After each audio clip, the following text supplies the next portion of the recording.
Hello everyone, today I'm back with another book review, and this time I will be talking about Town in a Strawberry Swirl by B.B. Haywood. This book is part of a series, which is the Candy Holiday Murder Mysteries, but it's one of those things where you don't have to read the other books in the series to understand this one. There is an overarching storyline, but I haven't read any of the others, at least not yet, and I had no problems reading this book. So as you could probably already guess, this book is in fact a mystery, and I really like reading mysteries because I think they're pretty fun even if I'm very dumb and can't figure them out before the end. The story takes place in a village called Cape Willington, which is located in the state of Maine. Not really, by the way, it's a fictional place. Cape Willington is gearing up for their first ever strawberry festival when, oh no, the strawberry farmer is found dead, and it's definitely a murder. We then follow the main character, Candy Holiday, and her father, Henry Doc Holiday, as they try to solve the murder and figure out who killed the strawberry farmer. The mystery involves a shovel as the murder weapon, a rumored real estate deal, and a whole lot more. It took a little bit for this book to really hook me in. I started reading it, and I wasn't totally into it at first. It was really only maybe a quarter of the way through the book where I started really getting interested in the mystery. But when it finally had me hooked,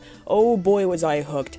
I finished the entire thing in 2 days, and that's always a good sign. Plenty of books aim to be so gripping and enthralling that the reader just can't help but turn another page, and this one did not fall short on that. For a murder mystery, it's pretty relaxed and easygoing in its tone. There aren't really any insane, mind-blowing twists, and it's overall a fairly simple sort of mystery. But I don't count that as a point against it. A mystery doesn't have to be overly complex with a bunch of details and evidence and dozens of witnesses and suspects that you have to eliminate. Despite its simplicity, I still found it to be very engaging. The characters in the story are fairly static, and I wouldn't say any of them really change a whole lot, but for this sort of story, I don't think that's an issue. I still found them very charming and endearing, and I really like the relationship between Candy and Doc. The setting is also really nice. Cape Willington is the sort of place where everybody knows each other, so Candy and Doc often know exactly who to go to in order to follow a specific lead. There are also a lot of side characters, and their presence helps to make the setting feel more alive. There's the guys that Doc hangs out with, there are other employees at Candy's workplace, there are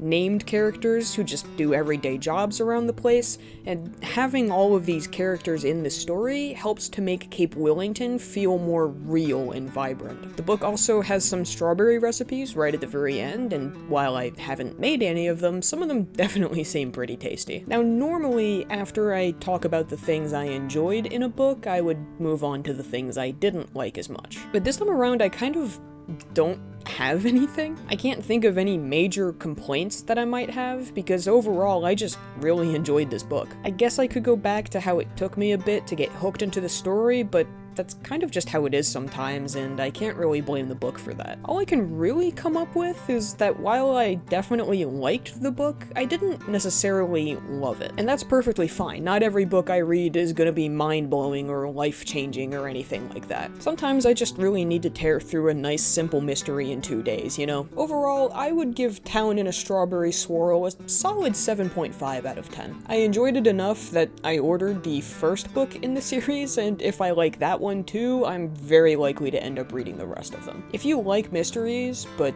get too stressed out by things that have a lot of suspense and danger, then I can pretty confidently recommend this book to you. And if you're just interested in general, it's always worth a shot. You can put down any book if you don't like it. I hope you enjoyed my review of Town in a Strawberry Swirl, and if you decide to read it, I hope you enjoy it as much as I did. Or maybe even more than I did. I don't know. I'd appreciate it if you could leave a like if you enjoyed, or leave a comment if you want to say something, and of course you can always subscribe if you want to see more. I don't do book reviews particularly often, but I do like talking about things I enjoy, so they'll probably show up here and there. Thank you very much for watching, have a good day, and I'll see you next time.